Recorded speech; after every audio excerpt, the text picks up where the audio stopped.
Tout cela, ça va permettre ensuite la vidange gastrique qui va se faire globalement à un débit de 5 kcal par minute.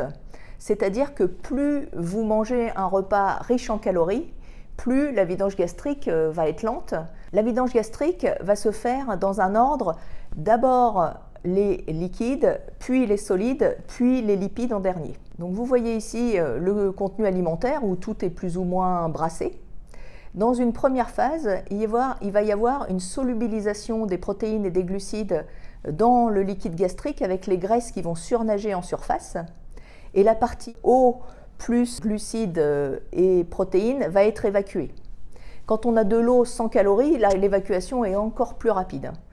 Les graisses surnagent en surface et elles vont être évacuées secondairement après avoir été hydrolysées par l'acide gastrique. Les morceaux résiduels de petits morceaux d'os qui font plus de 1 mm ne vont pas pouvoir être évacués pendant le repas, mais en dehors des repas, il y a des grands complexes moteurs migrants qui vont viser à nettoyer tout ce qui reste. Vous savez qu'avant une opération, il était de coutume de mettre les malades à jeun en se disant qu'on n'avait pas envie qu'ils aient une inhalation du contenu gastrique pendant l'anesthésie. Mais maintenant, en fait, on sait que les liquides sont vidangés extrêmement rapidement. Et là, vous voyez sur la courbe de vidange des liquides qu'en 10 minutes, on a déjà plus de la moitié des liquides qui sont évacués. Et en gros, en 30 minutes, il reste quasiment plus rien des liquides dans l'estomac.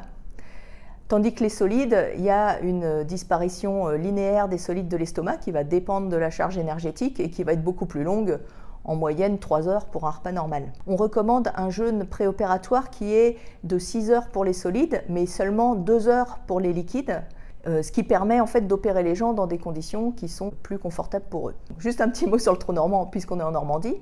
Le trou normand, ça consiste à prendre un petit coup de calvados ou d'autres alcools au milieu du repas, mais plutôt de calvados. Et l'effet du calvados, en fait, va être d'augmenter la relaxation findique, c'est-à-dire qu'en fait, le même repas se retrouve d'un seul coup dans un contenant plus grand, puisqu'on augmente le volume gastrique brutalement avec l'alcool, ce qui donne une impression qu'on va pouvoir continuer à consommer le repas, mais c'est de façon assez transitoire. Voyons maintenant le système anti-reflux, parce que quand vous remplissez votre estomac, il y a un risque, c'est d'avoir un reflux de l'estomac vers l'œsophage. Le système anti-reflux, je vous en ai déjà parlé, il y a le sphincter inférieur de l'œsophage, qui est donc un renflement musculaire qui ferme la jonction entre l'estomac et l'œsophage.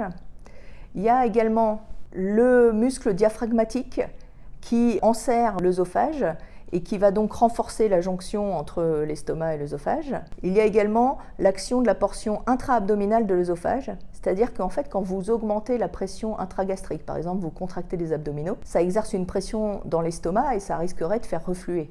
Mais le fait qu'il y ait un morceau d'œsophage dans l'abdomen, la pression qui s'exerce sur le bas œsophage va être très élevée et du coup, ça va fermer l'œsophage et ça va empêcher le reflux.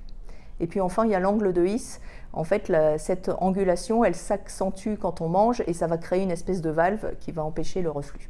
Le reflux gastro-œsophagien, néanmoins, son risque augmente quand on a un estomac plein, parce que le fait d'avoir une distension gastrique entraîne une relaxation transitoire du sphincter inférieur de l'œsophage, dont le but est de pouvoir permettre l'éructation. De ça, on peut conclure que quand on fait une nutrition entérale, si on veut éviter le reflux, il vaut mieux faire une nutrition continue qu'en bolus, puisque quand on fait une nutrition continue, il y a très peu de distension de l'estomac et du coup, il y a beaucoup moins de risques de reflux. Un petit mot sur les vomissements, il y a beaucoup de mécanismes qui vont stimuler les vomissements.